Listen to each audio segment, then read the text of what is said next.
En avril 2005, un très long post sur le site LiveJournal pose la première pierre d'une légende d'Internet qui fait encore parler aujourd'hui, celle de la secte Final Fantasy VII, appelée aussi la maison Final Fantasy VII.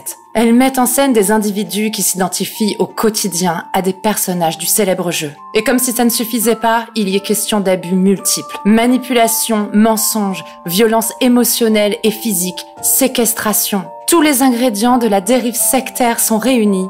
Et le pire dans tout ça, c'est que l'auteur principal sévit probablement encore aujourd'hui. Ça, c'était un avant-goût de l'histoire dont nous allons parler aujourd'hui. C'est une affaire réelle, particulièrement mystérieuse et bizarre, et qui va nous permettre d'aborder le sujet des dérives potentielles des communautés de fans dans l'univers du jeu vidéo. Moi, c'est Nelly, je poste des vidéos ici à raison de 2 fois par mois, le dimanche. Si vous n'êtes pas encore abonné et que vous connaissez déjà mon contenu et qu'il vous convient, je vous suggère de le faire. Et juste avant de nous lancer dans l'affaire, je vous propose de parler 2 minutes de notre sponsor du jour, CyberGhost VPN. C'est le leader mondial du secteur, il a déjà convaincu 38 millions d'utilisateurs et obtient une excellente note sur Trustpilot. Un VPN, c'est un réseau privé virtuel qui vous permet de protéger vos données en cachant ce qui vous identifie en ligne, c'est-à-dire votre adresse IP. C'est toujours mieux d'utiliser CyberGhost VPN, même lorsque vous vous connectez depuis chez vous, mais si vous vous connectez sur des réseaux Wi-Fi publics, là, ça devient carrément indispensable, à moins que vous ayez envie de partager vos données bancaires et vos mots de passe à n'importe qui. Avec CyberGhost VPN et ses 11 000 serveurs dans 100 pays différents, vous avez la garantie d'un anonymat total en ligne ainsi que de la protection de vos données privées. En plus de protéger vos données, CyberGhost VPN vous débloque l'accès à tout le contenu bénéficiant d'une restriction géographique. Qu'il s'agisse de sites web, de vidéos YouTube ou bien des catalogues de pas moins de 40 services de diffusion en streaming comme Netflix, Disney+ ou Amazon Prime. Et ce, pour jusqu'à 7 appareils différents avec un seul abonnement, ce qui vous permet de faire profiter à toute votre famille d'une connexion sécurisée. En cliquant sur le lien que vous trouverez en description de la vidéo et en commentaire épinglé, vous bénéficierez de 83% de réduction sur l'abonnement CyberGhost VPN. Ça vous reviendra à seulement 2,03 € par mois, plus 4 mois offerts. Et vous ne risquez pas grand-chose à vous laisser tenter par cette offre alléchante, puisque vous aurez 45 jours d'essai gratuit afin de vérifier que CyberGhost VPN correspond bien à vos attentes. Alors c'est peut-être pour vous l'occasion aujourd'hui de commencer à protéger votre vie numérique à un prix imbattable en cliquant sur le lien en description. Un grand merci à CyberGhost VPN d'avoir sponsorisé cette vidéo dans laquelle nous n'allons maintenant plus tarder à nous plonger.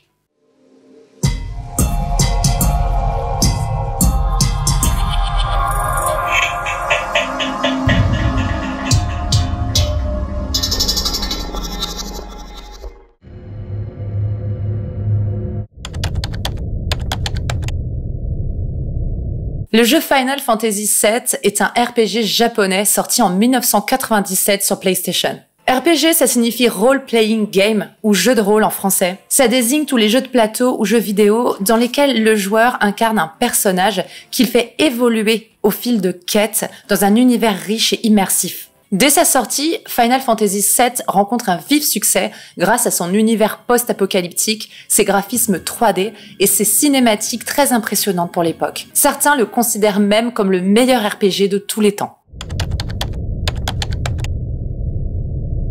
Au début des années 2000, c'est l'époque à laquelle se passe notre affaire, Internet n'était pas encore ce qu'il est aujourd'hui, les réseaux sociaux n'existaient pas. Mais les plus motivés avaient déjà commencé à s'y retrouver pour partager leur passion au sein de communautés appelées fandom. Une fandom, ça désigne l'ensemble des fans qui vouent un culte de manière plus ou moins extrême à un produit culturel, que ce soit un film, une série, un groupe de musique, un livre ou en l'occurrence un jeu. Et dès le début des années 2000, de nombreuses fandoms se créent autour du jeu Final Fantasy VII et de ses personnages. Et ça résulte dans l'apparition de nombreux sites internet leur étant consacrés. L'un de ces sites, consacré principalement aux personnages de Cloud Strife et Zack Fair, 2 des héros du jeu, est tenu par un étudiant en art d'une vingtaine d'années résidant en Alabama. On ne connaît pas sa véritable identité et ici nous allons l'appeler Zack comme l'un des 2 personnages qu'il aime bien et au sujet duquel il tient un site. Zack est né femme, mais s'identifie homme, et à l'époque, il se pose énormément de questions sur lui-même. Il est assez troublé quant à son genre et à sa sexualité. Il se dit d'ailleurs asexuel, c'est-à-dire non intéressé par les relations physiques avec qui que ce soit. Il se décrit lui-même à l'époque comme alcoolique, un peu stupide et très influençable. L'affaire dont je vous parle aujourd'hui est basée sur des traductions des articles postés sur son site demonsushi.org, dont je vous mets le lien en description. Sur ce site sont compilés tous les témoignages liés à l'affaire, et en particulier sa propre expérience personnelle. Retour au début des années 2000, Zack a alors 18 ans et il vient de créer son site consacré à 2 personnages de Final Fantasy VII, Zack et Cloud. Il y poste surtout du fan art, c'est-à-dire des textes et des dessins autour de ses personnages, parfois de sa propre création, mais souvent venant d'autres fans. Afin que ceux-ci puissent lui faire parvenir leur création, Zack a laissé sur son site son pseudo AIM. C'est la messagerie instantanée du fournisseur d'accès AOL, qui était très en vogue à l'époque. En novembre 2001, Zack poste sur son site un de ses propres dessins représentant un autre personnage de Final Fantasy VII, celui de Jenova, l'une des antagonistes du jeu, une des méchantes si vous voulez. Il s'agit d'une forme de vie extraterrestre dont les cellules sont préservées sous la forme d'une femme, une belle femme, et elle est en quelque sorte la mère génétique de tous les autres personnages du jeu. Rien que ça. Et juste après avoir posté ce fanart sur Jenova, Zack va recevoir le message d'un certain Hojo. Hojo, c'est le nom d'un autre personnage encore de Final Fantasy VII. Il s'agit cette fois d'un scientifique machiavélique, encore un méchant. Et le Hojo qui s'adresse à Zack sur AIM tient lui-même un site dédié au personnage Hojo. Zack découvrira un petit peu plus tard qu'Hojo est en fait une femme et qu'elle s'appelle Renée. Et ce jour-là, la première fois qu'il contacte Zack, je dis « il » parce qu'à ce moment-là, Hojo se présente comme un homme, il lui pose une question étrange. Il lui demande « est-ce qu'il s'agit d'un souvenir ?» en parlant de l'histoire écrite par Zack qui accompagne le fanart sur Jenova. Zack lui répond que non, il s'agit juste d'une fiction, quelque chose qu'il a inventé pour accompagner son dessin. Et Hojo semble un peu déçu par la réponse. Quelques jours plus tard, Hojo reviendra parler à Zack, lui annonçant que sa femme veut lui parler. Et justement, la femme d'Hojo se présente comme étant Jenova, le fameux personnage de l'histoire de Zack, la grosse méchante alien créatrice de tous les autres personnages du jeu. Son vrai nom, Zack l'apprendra un peu plus tard, est en réalité Jennifer Cornett. Zack explique qu'à l'époque, ça ne l'inquiétait pas spécialement de discuter et de se lier, entre guillemets, à des gens qui se prennent réellement pour des personnages de jeux vidéo. Lui, il prenait ça vraiment juste comme un jeu de rôle. Il avait lui-même des amis de la communauté furry. Eux, ce sont des gens qui s'identifient à des animaux de fiction. Donc ça lui était familier et ça ne l'alarmait pas plus que ça. Mais Jenova pousse le délire un petit peu loin, elle se présente comme une sorcière, une magicienne, et commence à lui parler d'univers parallèles. Mais surtout, elle est persuadée que Zack a réellement été Zack, le personnage de Final Fantasy VII, dans une autre vie. D'ailleurs, c'est elle qui se met à l'appeler Zack immédiatement, alors que lui ne se présentait pas comme ça, et du coup c'est resté, et c'est pour ça que dans cette affaire, aujourd'hui, on l'appelle comme ça. Comme si immédiatement, elle avait décidé qu'elle allait le pousser à s'identifier à ce personnage. Quant à elle et son mari, Hojo, ils se disent être des soul bonders. Ça peut se traduire par des lieurs d'âme, des gens qui lient leurs âmes à celles d'autres entités. Ils se disent spirituellement liés à leur personnage fictionnel, comme s'ils avaient une espèce d'autorisation divine pour les incarner dans la vraie vie. Ils font en réalité partie de la communauté Otherkin. Ça rassemble tous les individus qui ne se considèrent pas comme humains et qui s'identifient à des créatures fantastiques. Zack est alors un jeune homme impressionnable et il se laisse happer par les histoires un peu fantastiques de cette femme charismatique. Et il se met à discuter régulièrement avec elle. Et au bout de quelques semaines,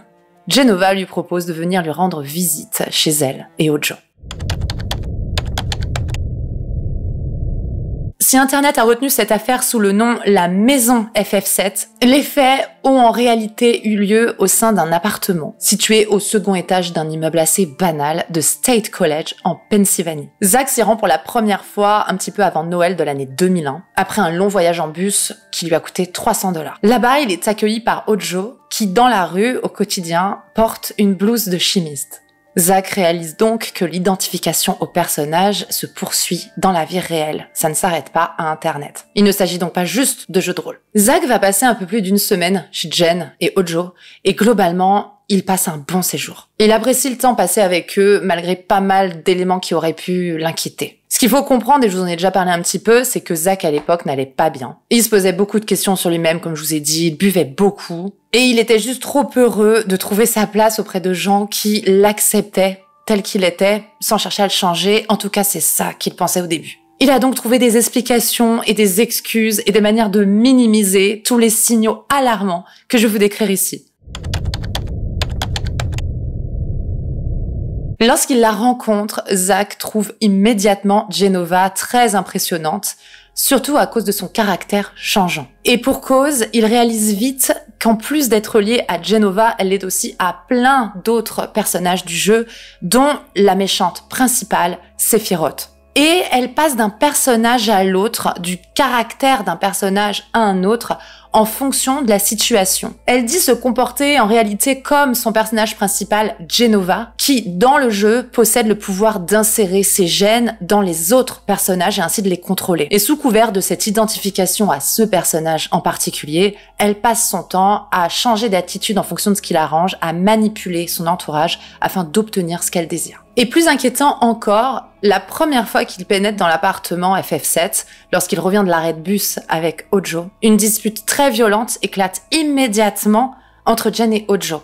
C'est-à-dire que Jennifer, au lieu d'accueillir Zach, se met à hurler littéralement sur Hojo et à être menaçante physiquement. Et ce pour une raison que Zach n'a jamais comprise. Ce comportement et cette violence se reproduiront par la suite de manière quotidienne. Zach remarque aussi que René, alias Hojo, ne souffre pas de dysphorie de genre, contrairement à ce qu'il s'était imaginé, puisque à la base, en ligne, elle s'était présentée comme un homme. René ne semble absolument pas vouloir être autre chose qu'une femme. C'est plutôt Jennifer qui a un problème avec ça, et qui aimerait bien qu'elle soit autre chose. Celle-ci l'incite à toujours rester dans son personnage masculin, à se comporter en homme au quotidien, comme si elle n'assumait pas vraiment son homosexualité. Et pour continuer dans les comportements un peu inquiétants, c'est le moins qu'on puisse dire, de Jennifer, lors d'une de leurs premières sorties en ville, ils se rendent tous les trois au centre commercial, et Jennifer va rentrer dans une crise de nerfs époustouflante, parce qu'elle n'a pas assez d'argent pour s'acheter ce qu'elle veut. Et ce qu'il faut savoir avec elle, c'est qu'en général, quand elle crise comme ça pour s'acheter quelque chose, il ne s'agit jamais de quelque chose d'indispensable ou d'utile comme de la nourriture. C'est toujours des babioles, des choses dont elle ne se servira jamais ou dont elle ne sait même pas se servir. Et en ville, lorsqu'ils se baladaient ensemble, il arrivait régulièrement à Jennifer de s'effondrer brutalement au sol, comme si elle tombait dans les pommes, comme si elle faisait un malaise. Évidemment, Zach et Hojo avaient toujours pour réflexe de se porter immédiatement à son secours. Tout ça pour réaliser qu'au final, à chaque fois, c'était pour rire, elle allait très bien. C'était uniquement pour attirer l'attention sur elle. Elle ira aussi loin que de faire du chantage à se retirer sa propre vie, mais ne se blessant toujours que très superficiellement, mais assez pour attirer la compassion et obtenir ce qu'elle voulait sur le moment. Au-delà du côté manipulateur et violent de Jennifer, il y a un autre très gros problème dans l'appartement, celui de l'hygiène. Déjà, Jennifer n'est pas très portée sur l'hygiène en ce qui la concerne. La première fois que Zach la voit, elle porte une sorte de jupe à paillettes violettes qu'elle porte par-dessus la poitrine comme une robe. Et Zach va vite réaliser qu'elle ne la lave jamais, qu'elle n'en change jamais, elle la portera pendant tout son séjour. Et même les fois suivantes. Et elle ne se lave absolument jamais. Elle se contente de masquer ses odeurs corporelles en s'enduisant d'huile parfumée pailletée, qui d'ailleurs recouvre aussi le sol de l'appartement. Parce que la maison est dans le même état que sa propriétaire, absolument répugnant. Les ordures s'accumulent, la vaisselle n'est jamais faite, le sol est jonché de détritus, et il est couvert, comme je vous ai dit, d'un espèce de mélange de crasse et de gel pailleté. Et puis ça empeste. Et on y reviendra plus tard, mais lorsque ce n'est plus du tout tolérable, que le lieu devient carrément insalubre, Jen ne va pas nettoyer, elle va trouver une autre solution.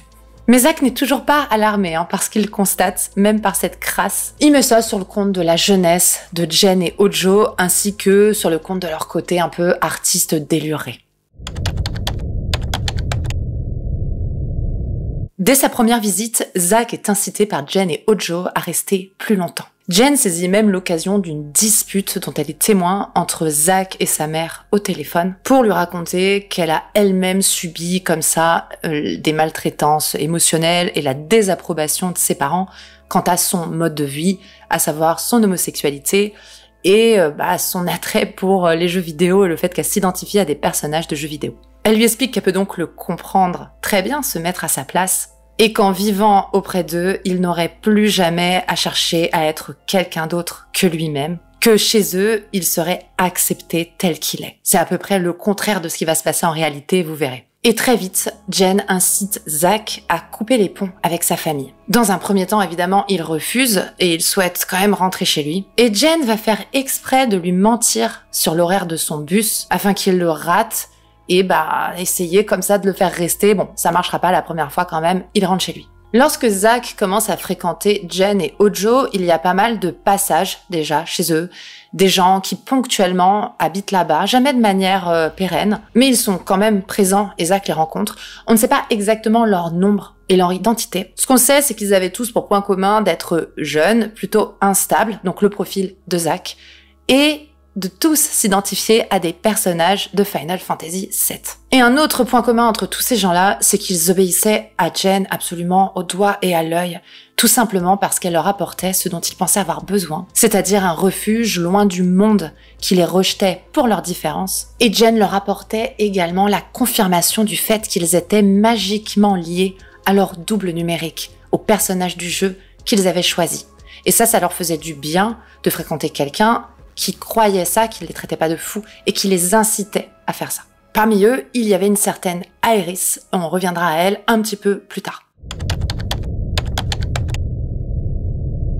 Zach finit par emménager définitivement dans la maison Final Fantasy VII, qui est en fait un appartement, on est d'accord, hein. Bref, il finit par emménager chez Jen et Ojo de manière définitive à l'été 2002. Encore aujourd'hui, il a du mal à s'expliquer pourquoi, mais comme je vous dis, il avance sa consommation excessive d'alcool, sa faiblesse d'esprit, ses manques de repères. Et contrairement à ce que Jen lui a fait croire jusque-là, il va vite réaliser qu'elle ne l'accepte absolument pas tel qu'il est. Car Jen ne fait pas emménager chez elle Zach, l'étudiant alcoolique et timide de 20 ans, mais plutôt Zach, le personnage héroïque de Final Fantasy VII. Et elle le traitera comme tel.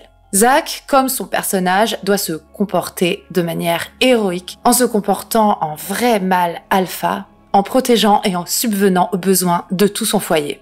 C'est-à-dire Ojo et Jen, et potentiellement les autres personnes de passage. Dans ce but, Zach va très rapidement se trouver un petit boulot au supermarché du coin en tant que caissier, et la maison vit sur son seul salaire, puisqu'il n'y a que lui qui travaille à plein temps. Jen faisait du babysitting de temps en temps, pas souvent, hein, mais bon, elle en faisait un peu quand même. Mais dès que Zach emménage, elle arrête complètement, elle ne travaille plus du tout. Assez rapidement, le salaire de Zach ne suffit plus et il doit se mettre à voler sur son lieu de travail afin de satisfaire Jen. Parce que celle-ci ne se contente pas de n'importe quoi, elle a des goûts alimentaires très précis. Elle mange uniquement de la viande rouge et pas de basse qualité, elle veut des steaks à 10 $. Alors manque de bol, Zach lui est végétarien depuis toujours et il tolère très mal la viande rouge. Mais il n'y a que ça à manger, donc il devra s'en contenter, quitte à se sentir mal et à être malade tout le temps. Niveau boisson, c'est vraiment pas mieux. Jen exige qu'une seule boisson soit consommée chez elle, de la Gatorade verte. Elle a choisi cette boisson en particulier pour sa couleur, parce qu'elle lui rappelle le Mako, c'est la source d'énergie dans le jeu Final Fantasy VII. Plus tard, elle poussera même le délire jusqu'à teindre en vert tous les aliments consommés chez elle. Zach devient donc celui qui seul porte tout le groupe financièrement sur ses épaules, mais ce n'est pas tout.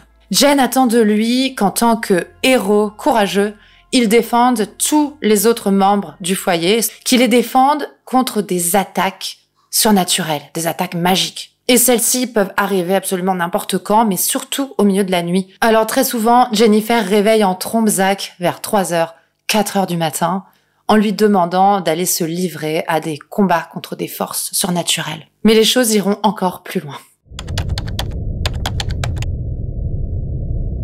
Lorsque Jennifer trouve que Zach sort trop de son personnage de Zach, elle décide d'intervenir. Un jour, il est enfermé contre sa volonté dans une espèce de pièce insonorisée. J'ai pas très bien compris où ça se situait, mais a priori c'était en dehors de l'appartement. Il est plongé dans le noir et forcé d'écouter en boucle la bande originale du jeu FF7 afin de se reconnecter avec son personnage. Et toujours dans l'idée d'inciter Zach à être au plus proche de son personnage Zach, Jennifer va avoir une obsession. Elle va décider qu'il doit se mettre en couple avec une fille de passage, celle dont je vous avais parlé juste avant, la fameuse Aeris, qui incarne donc le personnage d'Aerys, qui est amoureuse de lui dans le jeu.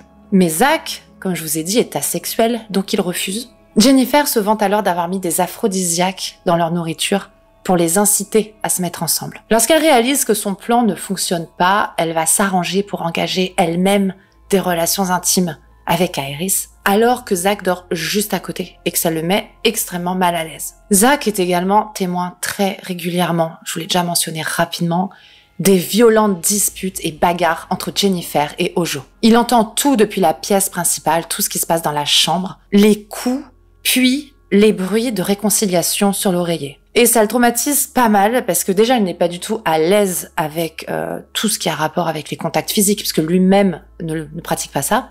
Mais en plus de ça, il a vécu le divorce très difficile de ses parents où eux-mêmes se sont battus, se sont disputés de cette manière et ça lui rappelle de très très mauvais souvenirs. Au bout de seulement 1 mois de vie avec Jen et Ojo, Zach n'en peut déjà plus, il est fatigué, affamé, il se sent captif. Et lui, qui est très content de ne pas avoir bu depuis qu'il habite chez eux, est en train de se sentir faible et imagine qu'il va se remettre à boire. Et ça, il n'a pas envie. Et là, vous vous posez tous la question, mais pourquoi ne partait-il pas ? Je vais vous dire pourquoi. Il explique qu'à l'époque, ses contacts avec le monde extérieur étaient très limités. Lorsque son portable n'avait plus de batterie, Jen rechignait énormément pour le laisser le recharger et elle refusait totalement qu'il utilise le poste fixe de l'appartement. Il ne pouvait accéder à Internet que pour jouer à Final Fantasy VII, et lorsqu'il faisait autre chose, c'était systématiquement sous l'étroite surveillance de Jen, qui regardait par-dessus son épaule. Et il ne pouvait pas du tout quitter la maison pour autre chose que pour se rendre à son travail. De toute façon, il devait rendre des comptes à Jen sur l'endroit où il allait.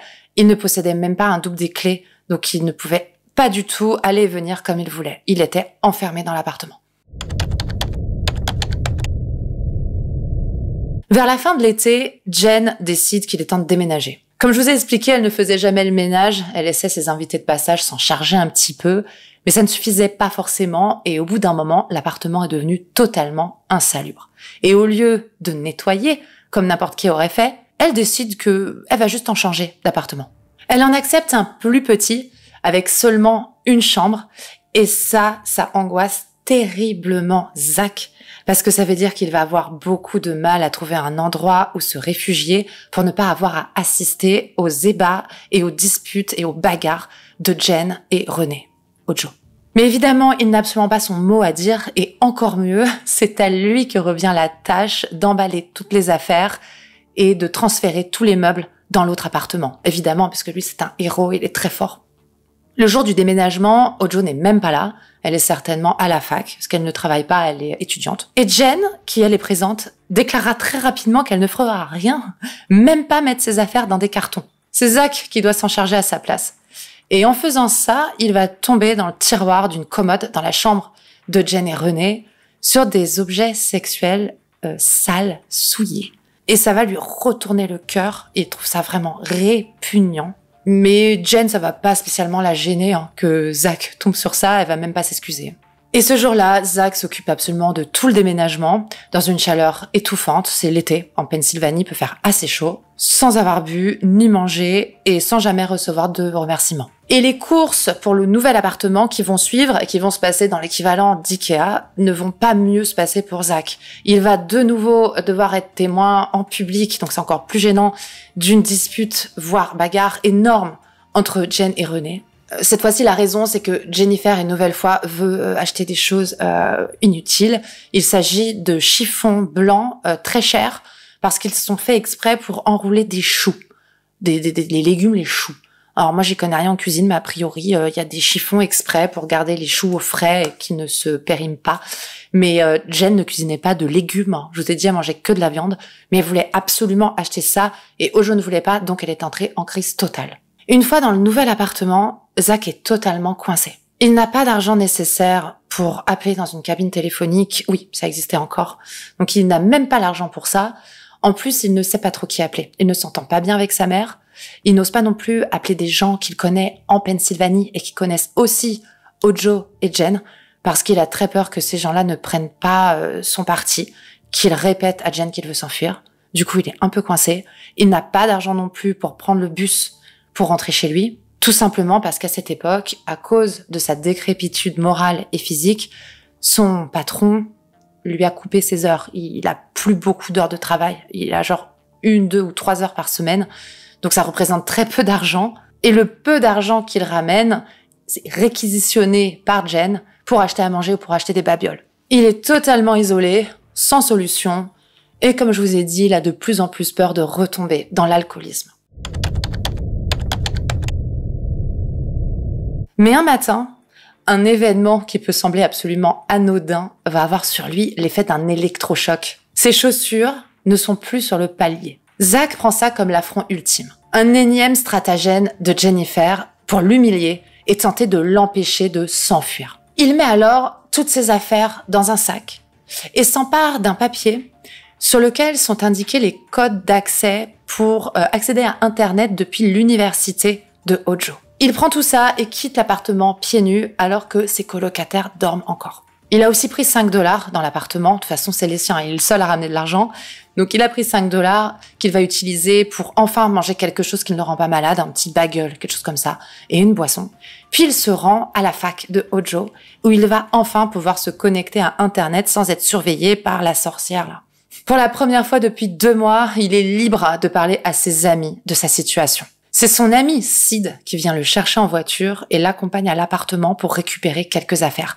Et lorsqu'ils arrivent, Jen ne fait pas grand-chose, elle se contente de toiser très méchamment Zach comme si c'était un traître. Ensuite, Zach utilise le téléphone portable de Sid pour joindre son oncle et son père, et ceux-ci lui achètent un billet retour pour l'Alabama, chez lui. Il reste vivre quelque temps avec son père et se remet doucement. Jen va essayer de le joindre une fois, lui assurant qu'ils sont toujours amis et qu'elle continue de chercher ses chaussures. Parce qu'évidemment, ce n'est pas elle qui les lui a prises.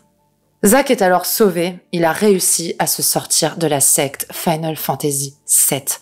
Et c'est quelques années plus tard qu'il écrira son post Live Journal, sur lequel je me suis basée pour vous raconter tout ça. Et il va aussi, comme je vous ai dit, recueillir le témoignage d'autres personnes victimes de cette Jennifer Cornett. Et tout ça, vous pouvez consulter sur le lien que je vous mets dans la description de la vidéo. Il semble évident que tous ces gens dont les témoignages sont disponibles sur le site de Zach Demon Sushi ont été victimes d'une micro-secte dont le gourou était Jennifer Cornett. Tous les aspects des dérives sectaires sont présents. L'isolation progressive du monde extérieur, la privation d'intimité, de nourriture, de sommeil, la manipulation, le chantage, la violence. Le monde extérieur est présenté comme dangereux, le cadre proposé par la gourou est lui présenté comme protecteur, comme le seul qui peut convenir à la victime. Et tout est fait pour que la victime soit affaiblie moralement et physiquement pour être plus facilement manipulable. C'est vraiment le b.a.-ba des sectes, c'est tout ce qu'on retrouve absolument à chaque fois. Vous allez bien sûr avoir des ajustements, vous n'allez pas à chaque fois retrouver des histoires de nourriture verte ou de personnages de FF7, mais par contre ce que je viens de vous décrire juste avant, vous allez le retrouver à chaque fois qu'il s'agit de sectes. Une micro-secte comme ça, où il y a seulement 3 ou 4, 5 personnes, ça peut paraître moins effrayant, moins dangereux, mais pas du tout, hein. Parce que les dégâts moraux et physiques qui vous sont infligés, pour vous, ce sont les mêmes. Que vous soyez 150 à le subir ou 3, c'est à peu près pareil. C'est juste moins impressionnant, on va dire. On ne sait pas si Zach a porté plainte, et s'il a porté plainte, si ça a mené sur une enquête. Ce qui est sûr, c'est que Jennifer Cornett est libre aujourd'hui. Et elle a continué ses activités en ligne longtemps après que Zach ait pris la fuite. Elle aurait entre-temps déménagé plus de 20 fois et aurait été localisée pour la dernière fois en 2005 en Arizona. Elle aurait également beaucoup changé d'obsession. En fait, elle change de tout, d'apparence physique. Elle aurait aussi énormément pris de poids, d'état. Elle passe de la Californie à l'Arizona, à la Pennsylvanie. Et même, comme je vous dis, d'obsession. Elle change de tout pour ne pas pouvoir être facilement localisée et retrouvée. Elle va passer de Final Fantasy VII à tout un tas d'autres fandoms, une vingtaine quasiment, comme celle de la série Heroes, de la saga Harry Potter, de la série animée Sailor Moon, Hellsing, Buffy contre les vampires et tout ce qui a lien avec les fées. En 2013, Jennifer Cornett rejoint une nouvelle fandom, celle de la série Hannibal.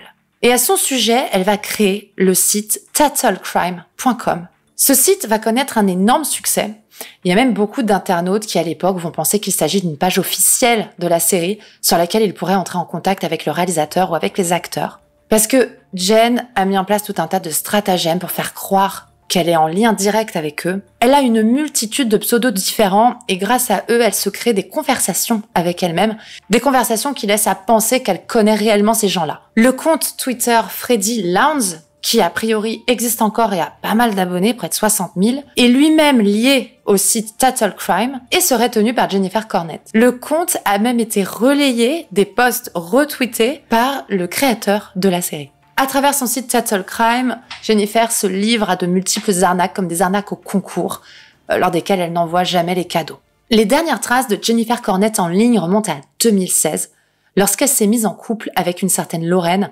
rencontrée via le site Tattle Crime. Lorraine aurait vécu des choses similaires à ce que Zach a rapporté. Jen lui aurait extorqué pour pas moins de 17 000 $ en tout. Et elle faisait avec elle ce qu'elle faisait avec Ojo à l'époque, elle l'incitait à se comporter et à s'habiller en homme. Lorraine a réussi à quitter Jen, mais plus personne n'a de ses nouvelles depuis. Malheureusement, tout laisse à penser que Jennifer Cornett continue ses activités et a toujours un ascendant psychologique sur certains membres de fandom. J'en ai fini ici de vous raconter l'affaire de la secte Final Fantasy VII ou la maison Final Fantasy VII.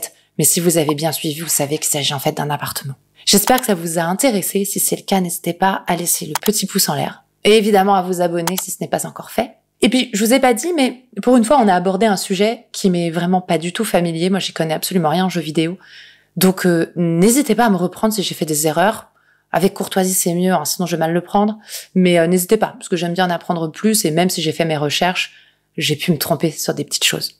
Et je tiens encore une fois à remercier CyberGhost VPN qui a sponsorisé la vidéo que vous venez de voir. N'oubliez pas que grâce au lien en description, vous pouvez bénéficier de l'abonnement CyberGhost VPN à moins 83%, soit seulement 2,03 € par mois. L'application protège vos données pendant que vous naviguez et vous donne accès à tout le contenu bloqué sur Internet. Et c'est vous que je remercie, évidemment, en priorité pour être resté jusque-là. Et je vous dis à dans 2 semaines.